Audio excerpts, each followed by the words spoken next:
Welcome to today's deep dive. I'm so glad you're joining us for this one. So imagine this. In September 2024, a local town in Ohio really just needed some more housing. Right. They needed maybe some federal funding for healthcare, a few more bilingual teachers. But instead of getting that, what they got were over 30 bomb threats. Oh, yeah. Evacuated schools, locked down government buildings, and just this massive national panic. It was wild to watch unfold, honestly. Totally. And today's mission, just to be super clear with you listening, is not to litigate the partisan politics behind those threats. Yeah, that's not what we're doing here. Exactly. We are here to examine the sheer mechanical power of the words that caused them. We really want to explore how real-world sort of mundane municipal challenges get rhetorically transformed into these symbolic existential threat narratives. And we've got a really solid stack of sources for this, too. We really do. We're pulling from local government data straight from Springfield, Ohio. We have comprehensive fact checks from Reuters, ABC News, PolitiFact. Yeah, and we're bringing in some historical and public health context as well, right? Right. From the AMA Journal of Ethics and the CDC. Exactly. But before we really get into the weeds, I want to be incredibly clear with you about our methodology here. This deep dive is strictly analytical. It is entirely nonpartisan. Absolutely. We are going to be looking closely at statements made by JD Vance during the 2024 campaign, but the goal is not to endorse or condemn any political viewpoint. Right, or any candidate or policy. Right. We are just impartially reporting on the source material to map out the boundary between legitimate policy critique and group stigmatization. So, okay, let's unpack this. Let's do it. So to understand the mechanics of the rhetoric here, you really have to establish the baseline municipal reality first. Yeah, what was actually happening on the ground? Right. So Springfield, Ohio experienced a really rapid population increase over a very short period. They took in an estimated 12 to 15,000 Haitian immigrants. Wait, 15,000? Yeah, up to 15,000. And the local government's own data documented immediate tangible strains on their infrastructure. I mean, obviously, right? Yeah, when a town's population spikes that quickly, you see immediate friction. So we're talking housing availability, healthcare capacity, the school system, traffic safety. It's a massive logistical challenge. Exactly. It requires institutional management, budget reallocation. It requires time. It's essentially a severe capacity issue. I kind of think of it like it's like suddenly hosting a massive family reunion in a one-bedroom apartment. That is a great way to put it, yeah. Right. Like, it is inherently stressful. The line for the bathroom is going to be way too long. Oh, for sure. The plumbing might even act up. But nobody is actively, burning down the building. It's a headache of resources, not an invasion. Right. But then, on September 9, 2024, JD Vance posted on X. And he didn't just point out that Springfield needed federal funding. No, he went a lot further than that. Yeah, he claimed that Haitian illegal immigrants were draining social services, causing chaos. And then, most virally, he claimed that reports showed people's pets were being abducted and eaten by people who, quote, shouldn't be in the country. Yeah. And then in a later interview, he actually escalated the numbers, claiming the town had been ravaged by 20,000 migrants. What's fascinating here is that this dual reality makes the case really analytically demanding for us. How so? Well, you can pinpoint the exact moment a solvable, albeit difficult, infrastructure problem is politically framed as an ethnicized story of blame. Oh, I see. Yeah, the language basically strips away the context of civic management, which is usually just spreadsheets, zoning laws, budget meetings, right? Yeah, boring stuff. Exactly. Yeah. And it replaces all of that with this narrative of cultural and moral threat. Which is wild. And that transition relies heavily on the specific legal descriptors they injected into the narrative. So let's move from the viral claims about pets to the legal framing. Yeah, this is crucial. Because the terminology used really dictates how the public perceives the group's fundamental right to exist in that space. Exactly. According to the fact checks from PolitiFact and, honestly, direct statements from the city of Springfield's official FAQ, the vast majority of these immigrants were in the city legally. Yes. They came primarily through the Immigration Parole Program and Temporary Protected Status, or TPS, and the Department of Homeland Security had actually extended that for Haiti through February 2026. Right. Springfield officials actually had to explicitly put a banner on their public website saying, quote, yes, Haitian immigrants are here legally. They could put it right on the site. Right on the site. So at the time those political statements were made in late 2024, branding this entire population as illegal immigrants was factually incorrect based on federal law. But look, let me play devil's advocate here for a second. Sure. If temporary protected status and humanitarian parole are, by definition, temporary, and the city itself even noted they don't automatically lead to a green card, doesn't that ambiguity make the status inherently gray? I hear what you're saying. Like, if there's no permanent path guaranteed, why is using the word illegal such an analytical hard line to cross? Well, legally speaking, temporary legality is still absolute legality. Okay. Think of it like a driver's license. It- It's temporary, right? It expires. Yeah. But you aren't committing a crime by driving while it's still valid, Oh, that makes total sense. right? But in the realm of political rhetoric, the word illegal operates far outside its strict judicial definition. It's really deployed as this powerful social marker of exclusion. So it's not just about paperwork. Not at all. Calling a temporary legal status illegal is kind of like a referee blowing the whistle for a foul on a play that was entirely within the bounds of the rule book. Yeah, okay. It doesn't matter what the actual rule book says anymore because the crowd is already booing. Wow. Yeah, that's a great analogy. It semantically removes individuals from the category of, like, neighbors or workers and reclassifies them as lawbreakers and infiltrators. And when you combine that social exclusion with descriptive words like ravaged and causing chaos, you fundamentally alter the public's psychological response. Yes, you trigger a well-documented political process called securitization. Securitization. Yeah, it's a cognitive and sociological mechanism. Basically, an issue is forcefully shifted out of the realm of normal civic politics and thrust into the realm of emergency and security. So it stops being a local town issue. Right. Like if a city needs more translators in its hospitals, that is a civic problem. It just requires institutional solutions. Yeah. But securitization bypasses the prefrontal cortex, the logical problem-solving part of the brain, Okay. and it activates the amygdala, which is the part that handles threat and fear. Wow, so it's biological. Literally. By framing the population as an illegal force ravaging a town, the rhetoric demands defense, retaliation, and emergency measures, rather than just, municipal planning. So securitization makes people feel fundamentally unsafe. But the real paradox here is that the rhetoric didn't just focus on legal status or crime. Right. It bypassed the legal system entirely and went straight for biology. It moved to disease. Yeah, this was a huge shift. Vance claimed on CNN that communicable diseases like HIV and tuberculosis had, quote, skyrocketed in Springfield due to the migrants. And the public health data directly contradicted that narrative. Completely. Yeah, PolitiFact and ABC News analyzed the numbers. Excluding the COVID-19 pandemic, the overall rate of communicable diseases in Clark County had actually dropped since 2018. Dropped, not skyrocketed. Dropped, and tuberculosis cases were hovering right near zero. Wow. Furthermore, the public health data systems don't even track these diseases by nationality or immigration status. Really? No, they don't. So making any definitive attribution to a specific ethnic minority is just analytically unfounded. Here's where it gets really interesting, though. The decision to invoke HIV and tuberculosis doesn't feel random, does it? No, not at all. It taps into this primal human instinct that goes far deeper than, like, complaining about crowded school buses. Yeah. If we connect this to the bigger picture, linking minorities to disease is one of the absolute oldest mechanisms of dehumanization. Yeah. The AMA Journal of Ethics and CFR education sources both detail how Haitian immigrants have historically been the target of severe health stigmatization.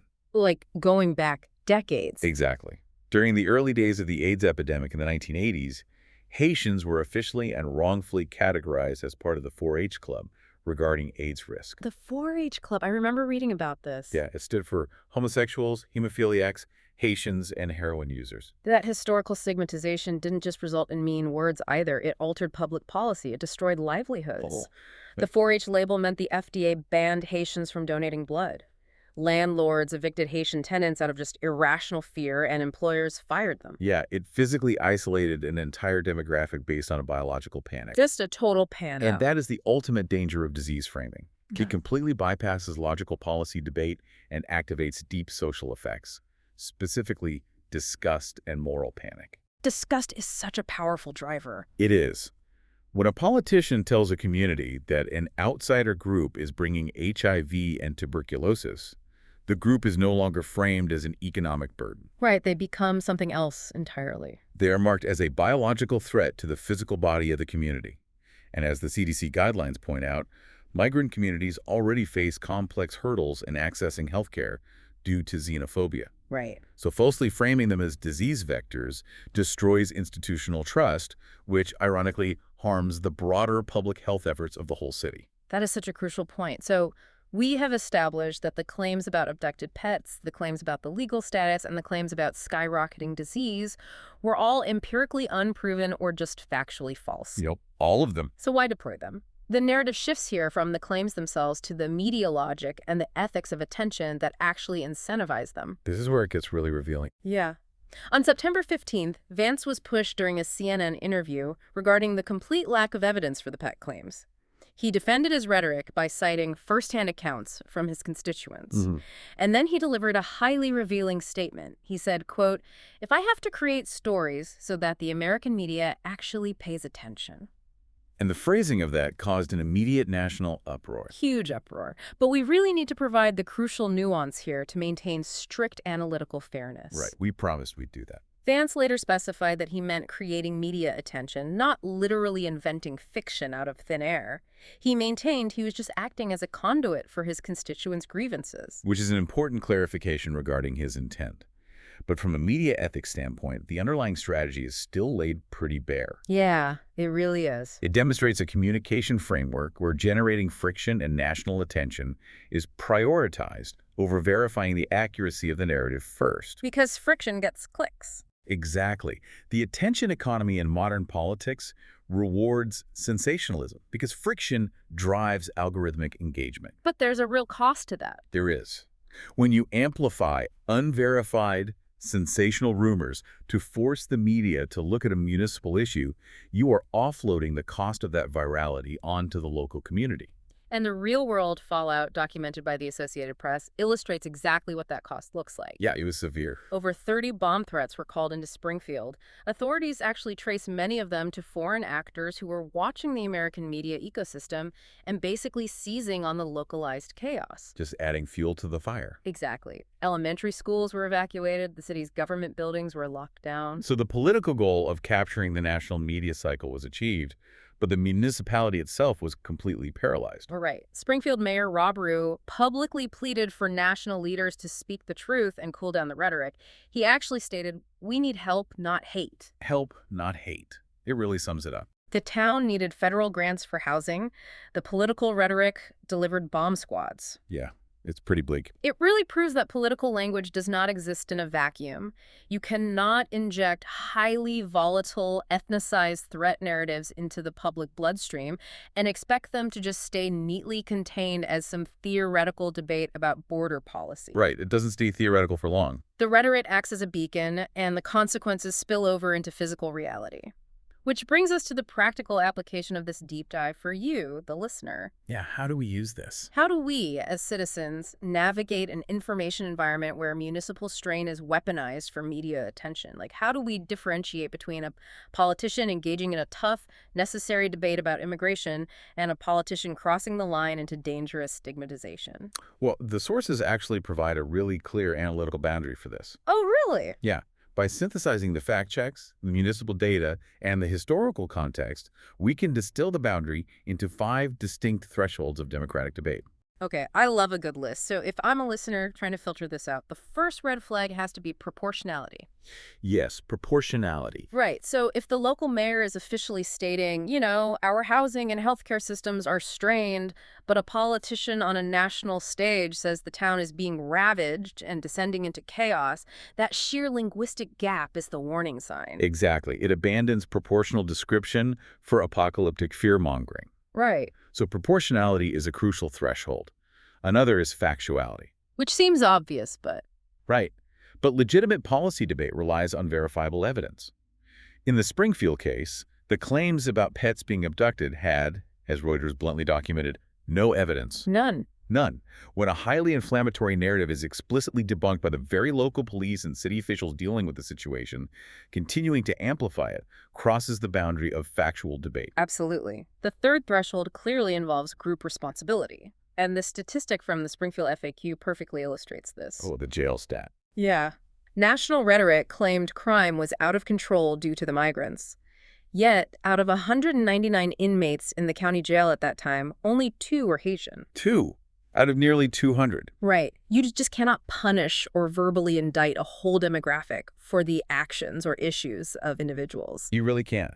Assigning collective guilt is the core mechanism of prejudice. Yeah. Like, a traffic accident caused by a migrant is a traffic accident. It's not an indictment of an entire ethnic community's safety record. Right. So that brings us to the 4th threshold, which is legal accuracy. Okay. It is entirely fair and necessary to debate the merits of the temporary protected status program. Sure. However, labeling legal TPS holders as illegal immigrants transforms a valid policy disagreement into a false legal condemnation of the human beings themselves. Right. You're attacking the people, not the policy. Exactly. Which leaves the final and perhaps most urgent threshold: consequence responsibility.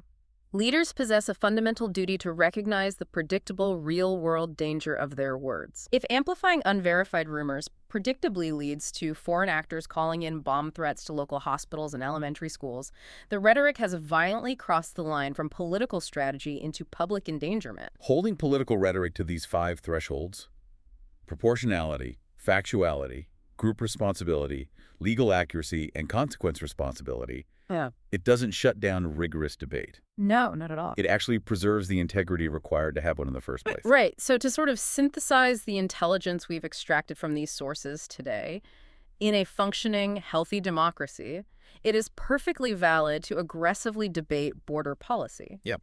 It is perfectly valid to argue whether the humanitarian parole program should exist or, be reformed. Absolutely. And it is absolutely necessary to demand federal funding for overwhelmed local schools and hospitals in towns experiencing rapid demographic shifts. Those discussions are the vital, required mechanics of governance. We have to have them. We do.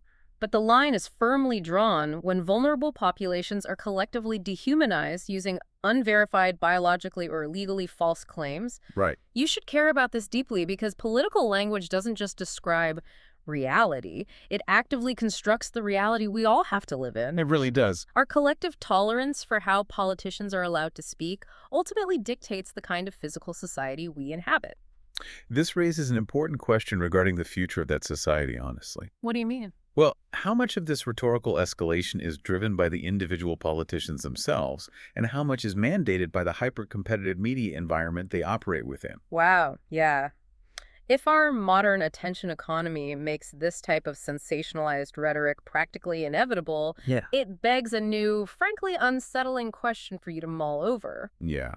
As AI deepfakes, synthetic media, and algorithmic echo chambers become the undeniable standard over the next decade, will retrospective fact-checking even matter anymore? Oh, that's a scary thought. Right. Or will we have to completely redesign how local municipalities communicate basic objective reality to their own citizens before a viral fictional narrative burns the town down? It's something we really need to figure out. We really do. Well, until next time, keep diving deep.